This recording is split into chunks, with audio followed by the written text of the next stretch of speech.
Merauke Sehat pagi hari ini kita akan membahas topik yaitu testimoni tokoh gereja dan tokoh masyarakat tentang penyakit COVID-19.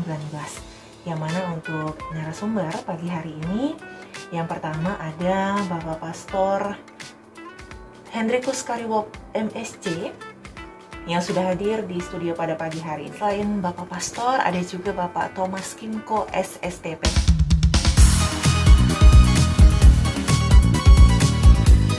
Pertama, sebagai warga negara, kita patut untuk beri apresiasi kepada Presiden Republik Indonesia dan kabinetnya. Setelah wabah ini melanda dunia dan melanda negara kita, dalam proses Presiden mengambil kebijakan untuk vaksin. Itu sangat kami banggakan dan itu kita angkat jempol untuk pemerintah dalam arti Presiden dan kebijakannya. Dan itu menyeluruh di seluruh tanah air Indonesia. Dan itu kita harus memberi dukungan penuh karena itu demi kepentingan keselamatan masyarakat Indonesia, khususnya untuk di tanah Papua. Ingat bahwa vaksin yang diberikan itu demi kepentingan diri kita masing-masing, keselamatan kita. Kita dengar keterangan baik dari orang-orang yang kompeten, yaitu dari pihak kesehatan.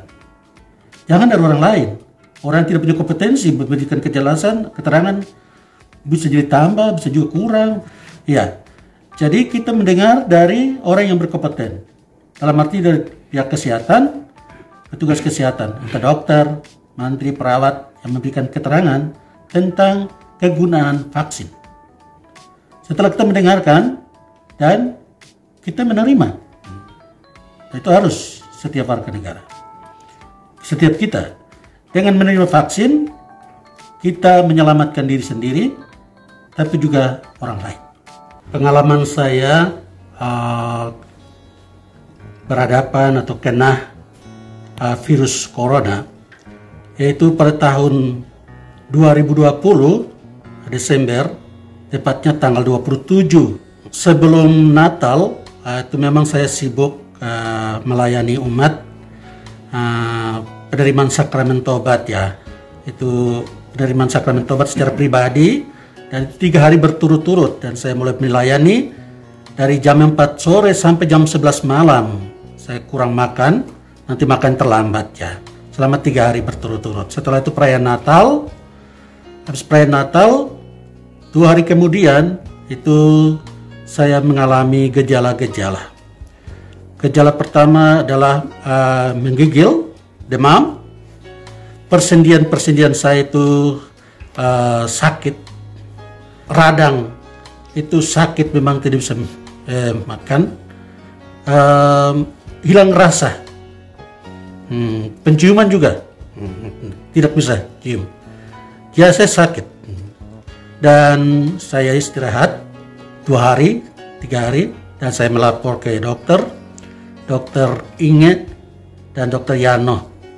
Dokter Inge membantu saya untuk obat penurun panas dan vitamin. 4 hari kemudian dokter Inge mencurigai harus tes rapid. Setelah tes rapid ternyata reaktif dan beritahu kepada saya bahwa reaktif. Saya menerima, kan saya sudah baca itu gejala-gejala, jadi saya bilang benar sudah. Dan saya melapor kepada uskup dan kepada pimpinan saya, pimpinan MSc, bahwa saya reaktif. Dan minta kepada imam-imam lain yang sama-sama melakukan aktivitas misa, pas misa tahun baru bersama uskup dan itu. Maka para pastor juga diminta untuk rapid test. Waktu belum, antigen belum ya, rapid test. Hampir semua negatif, ada beberapa 2 atau 3 yang reaktif. Tapi itu mereka katakan bahwa kami capek dan lain-lain. Setelah saya dinyatakan reaktif dan berita itu didengar oleh Dewan Paroki, oleh umat, juga saya sendiri menyampaikan kepada Bapak Uskup dan teman-teman imam bahwa saya reaktif. Bagi teman-teman imam dan uskup dia bilang ya jalani karantina bagaimana prosedur jaga kesehatan itu, ikut saja. Oke, saya mengikuti. Tapi secara tidak langsung umat dewan paroki entah bercanda ataupun serius tidak datang ke pastoran di mana saya tinggal, atau juga umat jangan seperti itu. Entah bercanda ataupun benar, perasaan manusiawi ya itu pasti rasa bahwa dengan begini saya dijauhkan, saya tidak lagi dekat dengan umat, dekat dengan teman, dengan sahabat, dengan keluarga. Itu perasaan manusiawi. Tapi saya berjuang bahwa tidak. Pertama, secara psikologi, kalau saya takut nanti tambah. Berarti saya harus kuatkan secara psikologi, saya harus dari dalam diri saya harus bangkit. Tidak, saya harus sembuh. Caranya apa? Saya makan cukup. Caranya apa? Istirahat cukup. Caranya apa? Olahraga. Caranya apa? Berpikir positif.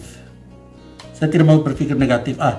Ini nanti mereka tidak datang, mereka tidak perhatikan saya. Tidak, saya pikir positif saja. Oh, ini memang penyakitnya begini. Jadi ada orang yang bisa berani datang, orang juga tidak berani karena takut untuk seperti ini. Jadi berpikir positif. Sehingga dari dalam diri secara psikologi menyembuhkan diri. Dan itu saya rasa baik dan saya rasa. Karena sebagai imam itu secara psikologi itu, tapi sebagai imam saya kuat dengan doa. Saya berdoa untuk diri saya sendiri, tapi juga untuk umat. Ada teks doa yang kita doakan secara umum untuk masyarakat, untuk masyarakat Indonesia, untuk kita bangsa Indonesia, untuk tanah Papua, tapi juga untuk petugas-petugas. Tapi saya berdoa juga untuk diri saya sendiri. Sehingga dari dalam itu ada kekuatan. Kekuatan secara psikologi, tapi juga kekuatan batin. Dilengkapi dengan makan, minum, istirahat, olahraga, dan berpikir positif.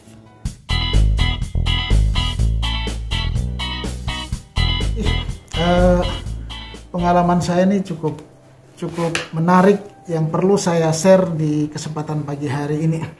Saya sama dengan pastor di Desember 2020, tepatnya di tanggal 27 Desember, itu saya dinyatakan positif oleh hasil dari rapid antigen. Karena kegiatan saya di kampung-kampung cukup padat, saya tidak tahu apakah saya juga dapat dari Pastor Hengki atau dari siapa saya seperti itu. Tapi di tanggal 27 Desember itu saya dinyatakan positif. Akhirnya saya melakukan karantina mandiri karena saya mungkin tanpa gejala. Kalau gejala ringan, mual, itu mulut, lidah pahit itu biasa, tapi nafsu makan tetap normal. Itu kalau saya melakukan karantina kurang lebih 14 hari di Cikombong, di perumahan MSC di Wisma di Cikombong, itu 14 hari. Dan setelah 14 hari saya dinyatakan sudah bebas atau sudah negatif. Berselang 3 bulan kemudian, yaitu di bulan Maret, tanggal 1 Maret itu saya melakukan vaksin pertama. Dan di tanggal 28 saya melakukan vaksin kedua di bulan Maret. Di bulan Mei tanggal 14 saya kembali dinyatakan positif yang kedua kali. Setelah melakukan perjalanan ke luar daerah, pulang saya dinyatakan positif karena kontak erat saya positif, maka hari yang sama saya bersama anak dan istri dan juga dengan orang tua saya, bapak mantu dan mama mantu di rumah, kami melakukan rapid antigen dan PCR. Setelah saya bersama mereka kurang lebih 3-5 hari di dalam rumah, saya dinyatakan positif. Dan puji Tuhan, syukur bahwa anak-anak dan istri saya bersama orang tua saya itu tidak mengalami positif.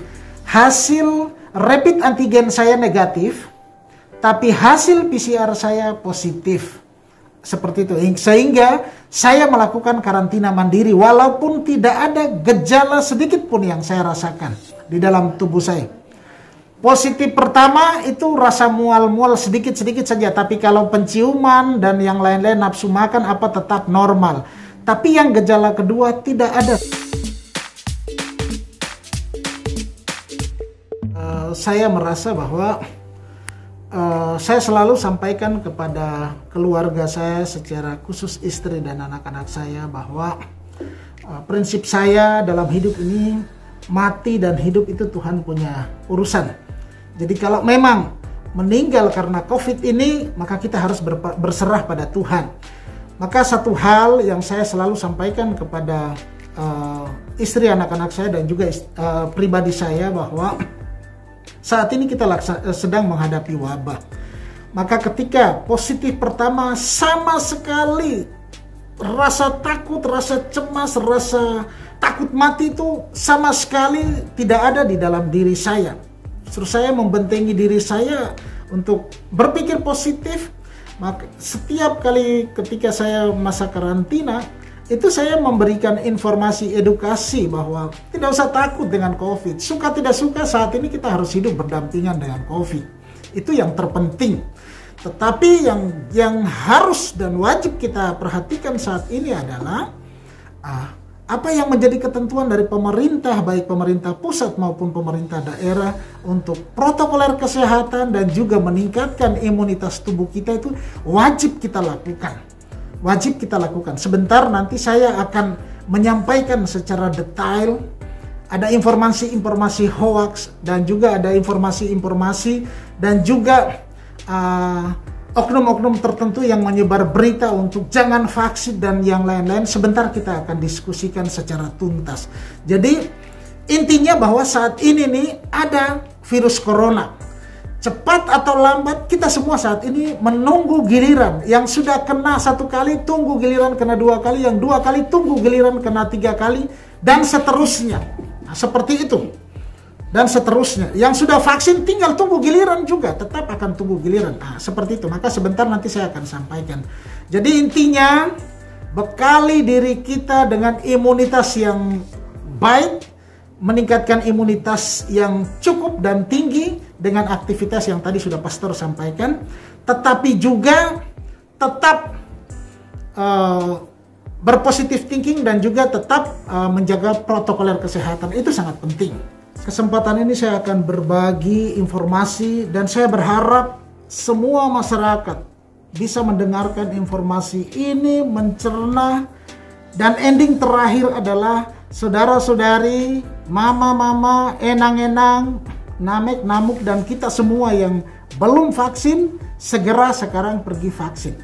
Saya mau beritahu informasi, data penting dari Rumah Sakit Umum Daerah ketika saya mendapat informasi dan mendapat undangan untuk melaksanakan testimoni di pagi hari ini. Maka langkah yang saya ambil adalah saya mencari data, informasi di Rumah Sakit Umum Daerah.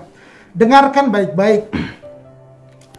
Data per 13 Agustus 2021 sampai dengan 13 kemarin. Dari awal Maret 2019 sampai dengan 13 kemarin. Total yang sudah terkonfirmasi positif di Merauke itu 2.864 orang. Dengarkan baik-baik.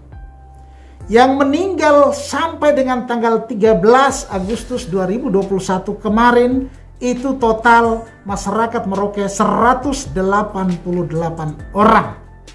Orang asli Papua yang positif sejak awal Maret 2020 sampai Agustus 2021 ini per kemarin itu 239 orang asli Papua yang terkonfirmasi positif. Pertanyaan kemudian, berapa orang asli Papua yang meninggal dari awal Maret 2020 sampai dengan tanggal 13 kemarin 2021? Dengarkan baik-baik, total kita orang Papua karena COVID itu sudah 21 orang meninggal. Dan informasi berikut, 21 orang yang meninggal ini adalah orang asli Papua yang belum divaksin.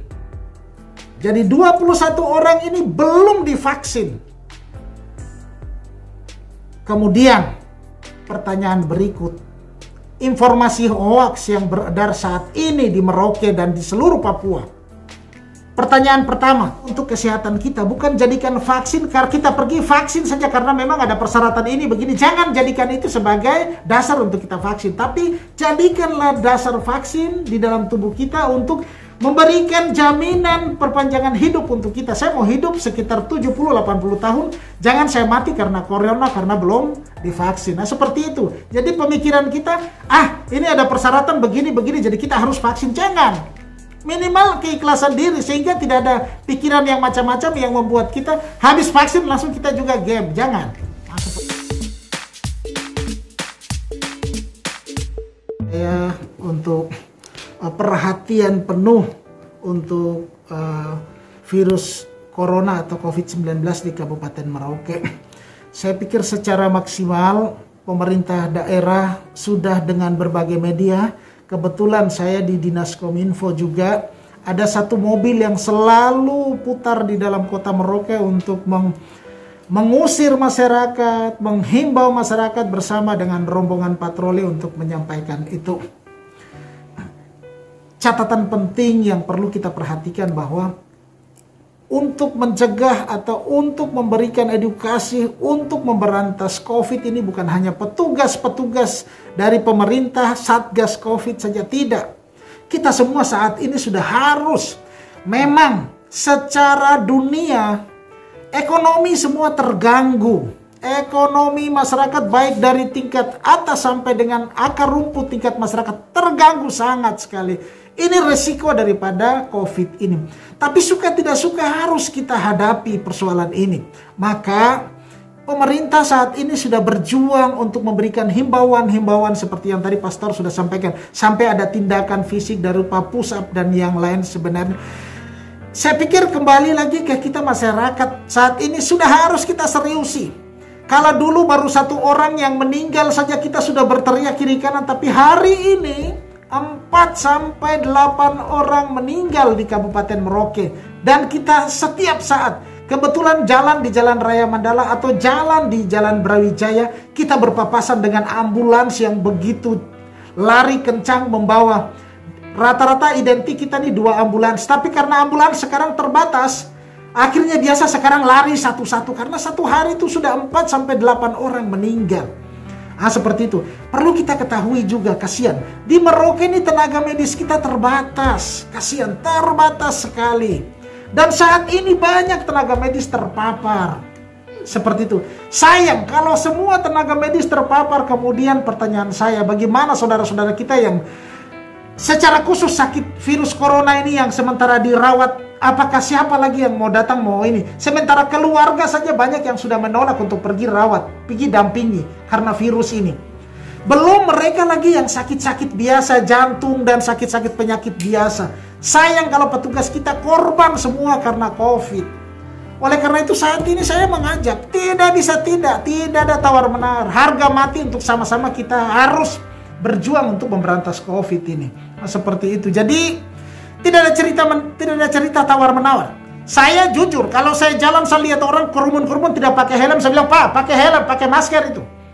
Ada yang sekarang jalan lebih penting masker daripada tidak pakai helm juga. Ini sama saja. Ada yang pakai helm mulut tak buka kiri kanan, nah itu seperti itu.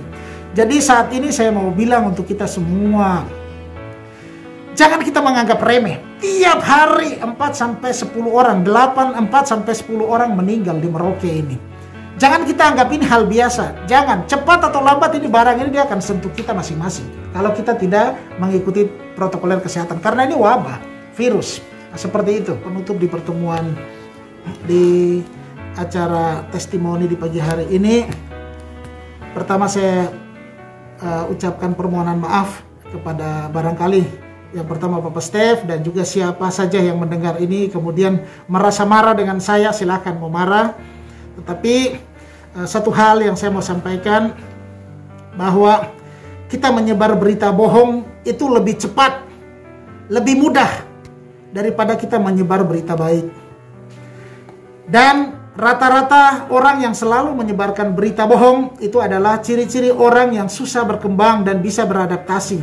Dan kemungkinan Tuhan juga tidak akan pernah merestui orang-orang seperti ini. Percayalah bahwa hidup dan mati kita itu Tuhan sudah atur.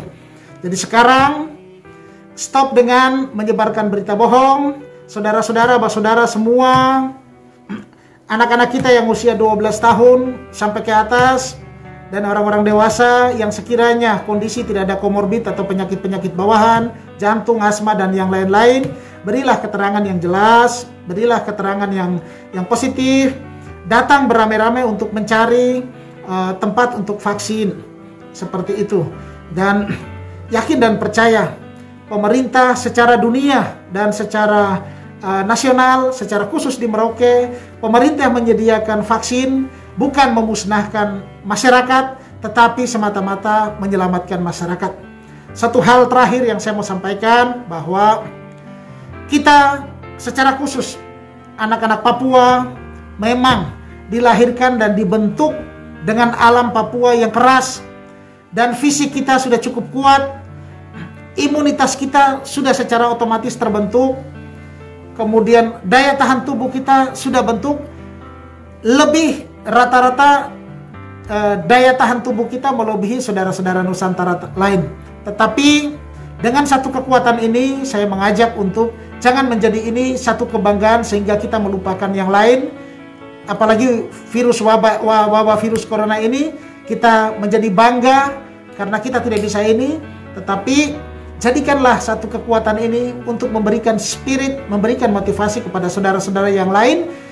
Karena kalau diri kita kena, pasti orang-orang dekat kita, anak istri, suami, dan keluarga dekat kita juga akan merasa cemas, akan merasa was-was, dan bisa-bisa jadi bukan hanya kita yang mengalami kematian, tetapi saudara-saudara dekat kita juga. Ingat, masa depan kita masih panjang. Saudara-saudari yang terkasih, kita masyarakat Papua, khususnya Papua Selatan, merayakan pesta pengkabaran Injil di Papua Selatan yang ke-116. Dalam pewartaannya 3 poin penting, yaitu pendidikan, kesehatan, dan ekonomi. Kesehatan itu menjadi penting. Dan terakhir, pokok penting adalah keselamatan. Warta keselamatan yang diwartakan di tempat ini. Dan itu yang disampaikan dalam seluruh aspek kehidupan kita. Tidak hanya rohani, tapi seluruh aspek kehidupan. Konteks keselamatan. Jadi keselamatan lahiriah dan keselamatan batin atau keselamatan surgawi, keselamatan jiwa. Maka COVID yang melanda dan mengancam jiwa kita, kita pantas untuk memerangi. Caranya yang sudah dibuat oleh pemerintah dan kita wajib untuk melaksanakan, yaitu dengan taat pada protokol kesehatan dan wajib menerima vaksin untuk keselamatan jasmani kita selama kita hidup, tapi juga keselamatan surga.